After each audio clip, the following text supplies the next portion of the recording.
असू द्या, सगळ्यांनी हात लावा.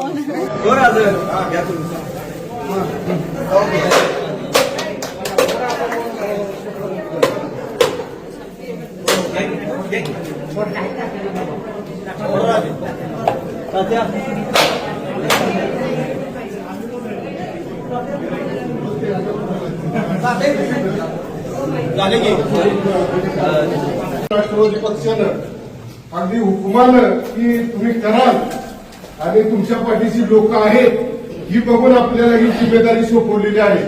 आणि आपल्यातील सुशिक्षित असे दोन्ही उमेदवार आहेत पंचायत समितीला, वार्डमध्ये, आणि खेड पूर्ण परिचयाचा आहे. कोणत्या वार्डमध्ये काय करत आहे सरकार 5 दगडी तिथं टाकली नाही, आपल्याला 5 वर्षात मिळाला नाही आणि कामाचा माणूस मिळाला नाही याची तुम्हाला सगळ्यांना खात्री आहे.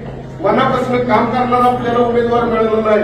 त्यामुळं आपण ह्या ठिकाणी या माणसांचं, उमेदवारांचं आपण या ठिकाणी जी काय असेल ते आपल्याला मिळालंच ना. आणि तुम्ही सांगितलेलं आपला मोबदला तुम्हाला मिळणार आहे.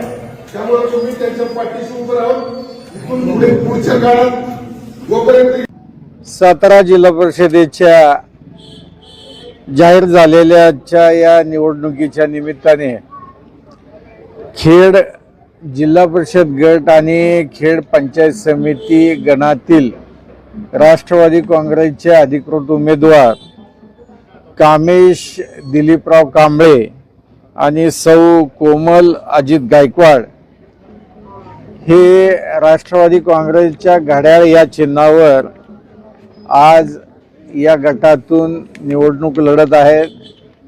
निश्चितपणाने दोन्हीही उमेदवार हे सुशिक्षित आहेत.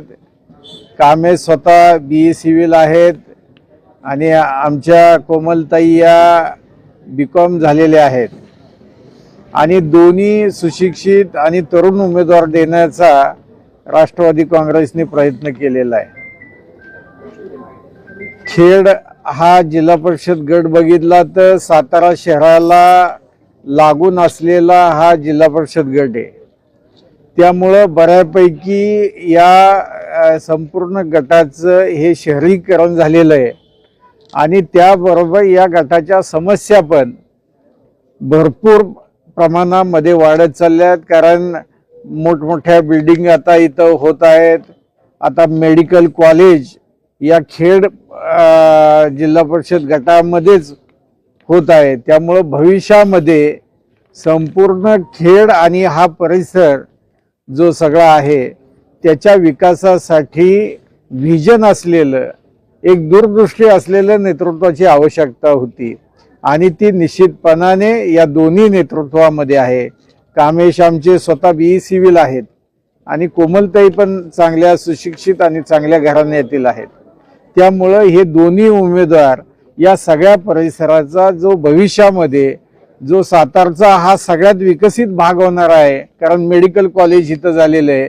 त्यामुळं भविष्यामधील ज्या काही नागरिकांच्या समस्या आहेत किंवा ज्या काही नागरिकांच्या सोयीसुविधा आहेत त्या सोडवण्याचं या दोघांच्या खांद्यावर राष्ट्रवादी काँग्रेसनी जबाबदारी सोपवलेली आहे. ती निश्चितपणाने येथील जनता खेडमधली त्या दोघांनाही साथ देऊन अतिशय मोठ्या मताधिक्याने यांना निवडून देऊन यांना काम करण्याची संधी देईल अशी आजच्या या प्रचाराच्या शुभारंभाच्या प्रसंगी मी अपेक्षा व्यक्त करतो आणि माझे 2 शब्द संपवतो.